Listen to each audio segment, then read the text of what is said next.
होशियारपुर नामक राज्य में हरीश नाम का राजा राज करता था। वह बहुत क्रूर राजा था और अपनी प्रजा से बहुत कर वसूल किया करता था। उसने उनकी जमीन भी अपने पास ही रखी हुई थी। उसकी प्रजा अपने राजा से बहुत परेशान थी। किसी जमाने में एक चोर था। वह बड़ा ही चतुर था। लोगों का कहना था कि वह आदमी की आंखों का काजल तक उड़ा सकता था। एक दिन उस चोर ने सोचा कि जब तक वह राजधानी में नहीं जाएगा और अपना करतब नहीं दिखाएगा, तब तक चोरों के बीच उसकी धाक नहीं जमेगी।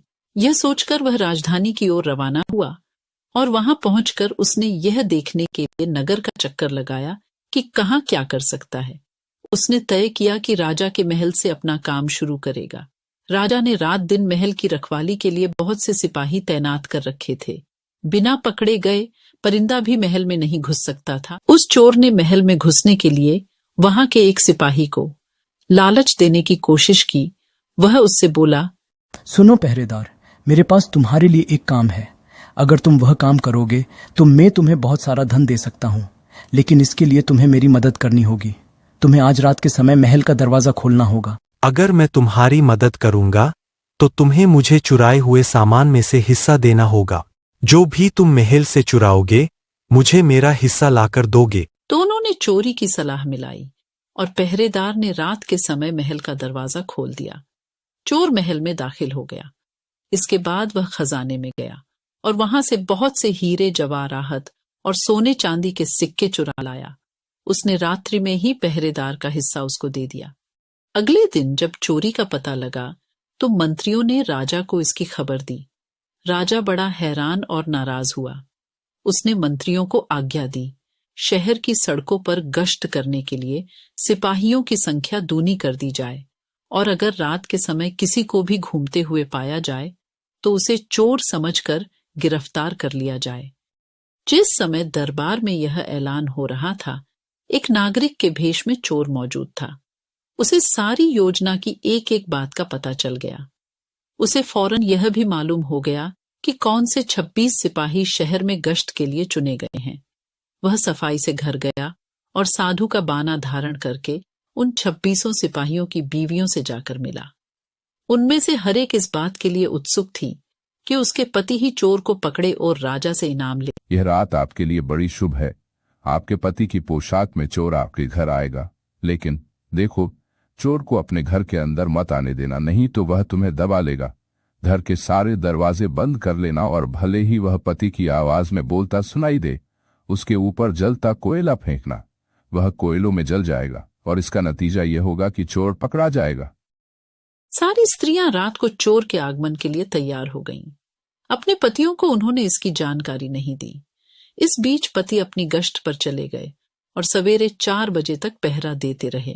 हालांकि अभी अंधेरा था, लेकिन उन्हें उस समय तक इधर उधर कोई भी दिखाई नहीं दिया, तो उन्होंने सोचा कि उस रात को चोर नहीं आएगा। यह सोचकर उन्होंने अपने घर चले जाने का फैसला किया। वे घर पहुंचे। स्त्रियों को संदेह हुआ और उन्होंने चोर की बताई कार्रवाई शुरू कर दी। फल वह हुआ कि सिपाही जल गए और वह अपनी पत्नी से बोले, अरे सुनीता, ये सब क्या कर रही हो? मैं हूं तुम्हारा पति सुरेश, अभी काम पर से आया हूं। तुम ये कोयला क्यों डाल रही हो? मेरे ऊपर क्या हो गया है?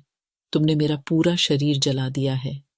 वह बड़ी मुश्किल से अपनी स्त्रियों को विश्वास दिला पाए कि वे ही उनके असली पति हैं और उनके लिए दरवाजा खोल दिया जाए। सारे पतियों के जल जाने के कारण उन्हें अस्पताल ले जाया गया। दूसरे दिन राजा दरबार में आया तो उसे सारा हाल सुनाया गया। सुनकर राजा बहुत चिंतित हुआ और उसने कोतवाल को आदेश दिया कि तुम जाओ और इस चोर को पकड़कर हमारे सामने पेश करो। इस काम में कोई लापरवाही नहीं होनी चाहिए। तुम्हें जितने सैनिक चाहिए ले जाओ। इस बार खाली हाथ नहीं आना है। इसके बदले आपको अच्छा इनाम दिया जाएगा। उस रात कोतवाल ने तैयार होकर शहर का पहरा देना शुरू किया। जब वह एक गली में जा रहा था, चोर ने जवाब दिया, मैं चोर हूं। कोतवाल समझा कि लड़का उसके साथ मजाक कर रहा है। उसने कहा, मजाक छोड़ो और अगर तुम चोर हो तो मेरे साथ आओ, मैं तुम्हें काठ में डाल दूंगा। चोर बोला, ठीक है, इससे मेरा क्या बिगड़ेगा। और वह कोतवाल के साथ काठ डालने की जगह पर पहुंचा। वहां जाकर चोर ने कहा, कोतवाल साहब, इस काठ को आप इस्तेमाल कैसे किया करते हैं? मेहरबानी करके मुझे समझा दीजिए। कोतवाल ने कहा, तुम्हारा क्या भरोसा, मैं तुम्हें बताऊं और तुम भाग जाऊं तो। चोर बोला, आपके बिना कहे मैंने अपने को आपके हवाले कर दिया है, मैं भाग क्यों जाऊंगा। कोतवाल उसे यह दिखाने के लिए राजी हो गया कि काठ कैसे डाला जाता है।